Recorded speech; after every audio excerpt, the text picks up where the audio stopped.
Alright, welcome back to Reality Workshop, where the work is real and sometimes it gets real expensive.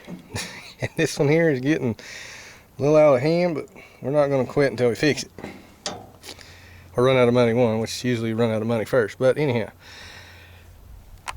there's that carburetor I was sticking back together yesterday in the rain.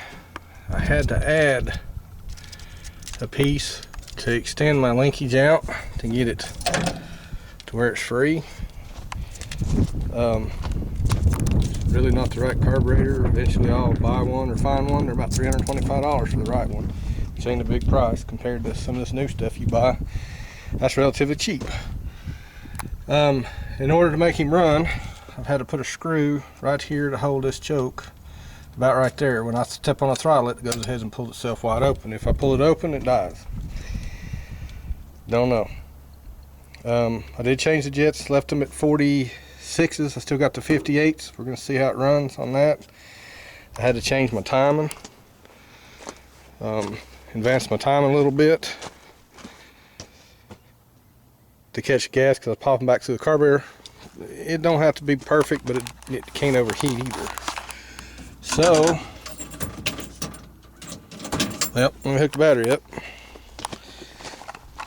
I had to pull the battery box out because I'm going to have to redo some linkage, because for the other thing is I'm not getting full throttle, which I probably don't really need full throttle in this whole thing anyhow. It's only doing about half because this linkage is set up for a 4-cylinder. This is a V6. The motor sits farther back. I'm going to have to do some rework. My pedal sits way too high. I'm going to have to heat and bend and manipulate.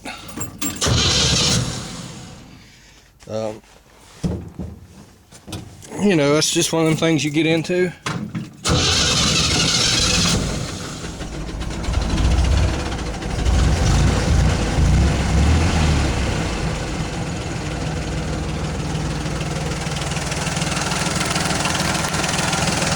Distributor shaft's making a little bit of noise. Buy another one, probably put a new timing chain in it. Go ahead and change water pump. But that's after I get the title changed over and everything, make sure all that's good. I'm not going to do much more to it. It does puff a little bit of smoke. Of course, that's pretty natural. Here you go. I had to cut the drum off of it. There's pieces of the drum. I changed them. I got a little bit of brakes. I don't know about the front, but I got back. Got back brakes. There you go. Cut that out so I get the drum off. Brand new drums too. Somebody put them on years ago, but they pulled the studs through them. I took a drill bit and walled out my brake drum just a little bit bigger so to fit over the old studs where I pulled the new ones through. So they wouldn't do that again. But anyhow, I'm just going to show you it runs. A few things. There's the air box I had to pull out because I've got to figure out the deal with the throttle. I don't know which way to go with it, but there's the air box. There's my timing light I've had for 15 years. It still works. I hadn't dropped it yet. And this is kind of a neat piece I found at the flea market. You won't hardly see them. They got bigger ones too. I've been trying to get bigger ones. But it shows RPM and dwell. I set my dwell with it. Nice to have. I'd like to get a bigger one. I did find one, but you know, when they're asking $100 for something you don't know if it's going to work, I'm not wasting my money. I got other shit to put $100 in.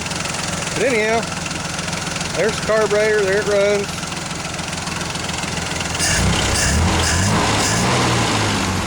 You know, like I said, he puffs a little bit of smoke out. But hopefully when we run him long enough, it'll clean himself back up. And we'll move on to the next thing.